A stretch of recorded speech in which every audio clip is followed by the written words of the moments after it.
Bonjour à tous, bienvenue sur Info TV dans la rétrospective de l'année 2016 et on va commencer avec le scandale des Panama Papers, une fuite de 11,5 millions de documents révélant des paradis fiscaux par des chefs d'État, des athlètes professionnels, des milliardaires ou encore des narcotrafiquants.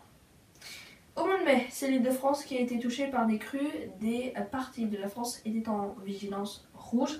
Les établissements scolaires des zones concernées étaient fermés. Regardez cet extrait d'une édition spéciale que nous avions pu faire à ce sujet.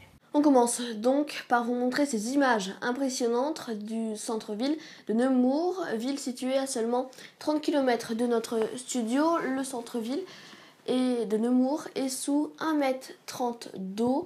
La population a dû être évacuée. Vient ensuite la compétition de football européenne, l'Euro 2016, où la France est allée jusqu'en finale, mais a perdu contre le Portugal. Regardez. Et puis pour terminer, on finit avec le tableau final de l'Euro 2016. Ça y est, il est complet, le Portugal, vous le voyez, qui est en face de la coupe, car ils l'ont remporté hier, je vous le rappelle, 1-0, but de Eder à la 109e minute. Donc le Portugal qui était très remonté après l'élimination de Cristiano Ronaldo à la 25e minute par Dimitri Payet qui lui est sorti au cours du match. Le Portugal donc qui a remporté son premier titre européen. Le Portugal donc qui a gagné face à la France. En juin, le Royaume-Uni a décidé de claquer la porte de l'Europe en votant pour le Brexit. Une édition spéciale a été réalisée. Le Royaume-Uni claque la porte. Le pays anglais part de l'Union européenne à 51,9% après un retournement de situation. Hier soir, c'était le maintien qui était à 52%. Et ce matin, après le comptage de toutes les voix, le Royaume-Uni a donc quitté l'Europe. Il faudra donc s'habituer à dire l'Europe des 27. Lors de la fête nationale du 14 juillet en France, à Nice, a lieu un triste événement, un attentat revendiqué par l'État islamique. Le bilan de cette attaque est de 86 morts et de 434 blessés. Un camion a foncé sur la foule.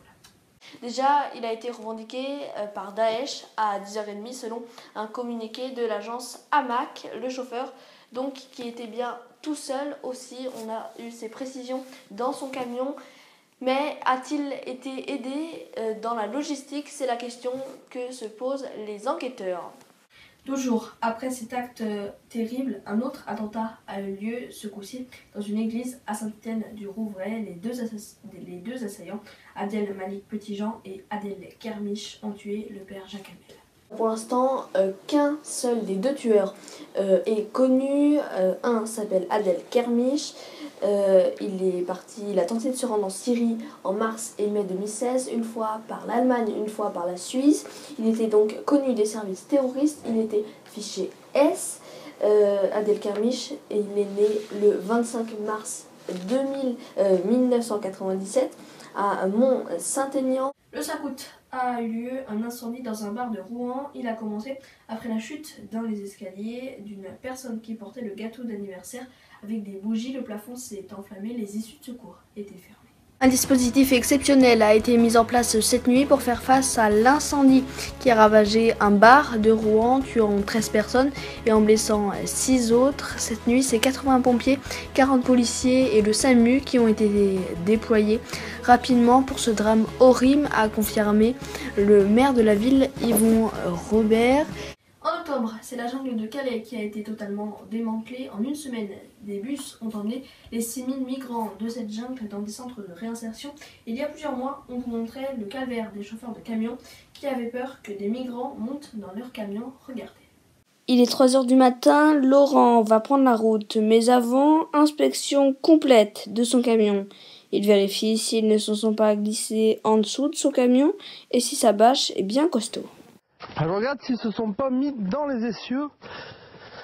Ils s'appuient sur la barre de l'essieu et ils s'accrochent dessus et ils traversent sur l'essieu. Puis il fait le tour de son camion en vérifiant la sécurité de sa bâche.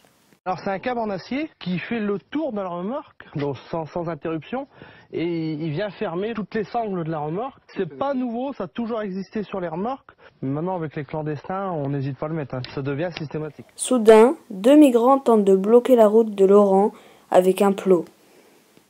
Donc ils ont bloqué la route. Et là ils vont monter dans la remorque. Alors là, il faut aller débloquer la route. La priorité pour Laurent, c'est de débloquer la route car un camion à l'arrêt, c'est un camion vulnérable. Donc voilà, ils ont arrêté le trafic. Derrière vous, vous avez des camions qui s'amassent. Et là, vous avez des clandestins où il y avait le petit groupe. Ils vont monter dans les remorques. Une édition à retrouver sur notre chaîne YouTube dans la playlist des Infomag. On poursuit avec Donald Trump qui a été élu le 9 novembre dernier à la présidentielle américaine. Regardez cet extrait qui vous montre les résultats qu'ont obtenus les deux candidats. Donald Trump est donc le 45e président des États-Unis. Regardez ces chiffres, il y a eu 276 grands électeurs contre 218 pour Hillary Clinton. Il a donc plus de 270 grands électeurs.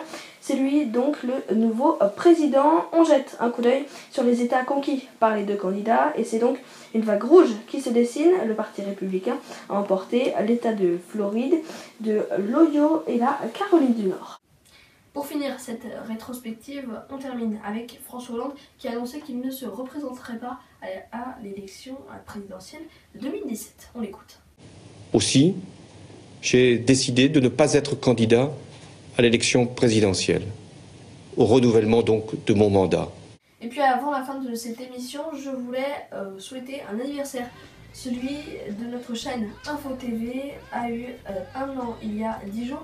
Et pour cela, on va regarder les différentes ouvertures que j'ai pu faire pendant ce téléjournal tout au long de cette année.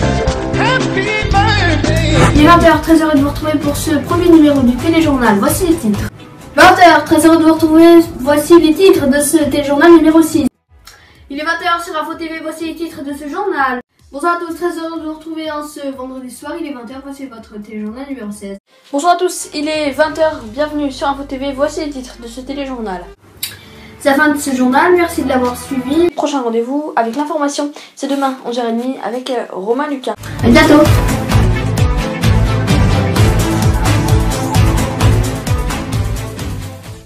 Voilà donc pour cette rétrospective 2016, merci de l'avoir suivi. Toute la rédaction se joint à moi pour vous souhaiter un excellent réveillon de nouvel an. Et puis nous on va se quitter sur des images de chaque téléjournal que j'ai pu réaliser tout au long de cette année. Merci de nous avoir suivis en 2016 et nous espérons que vous serez là en 2017.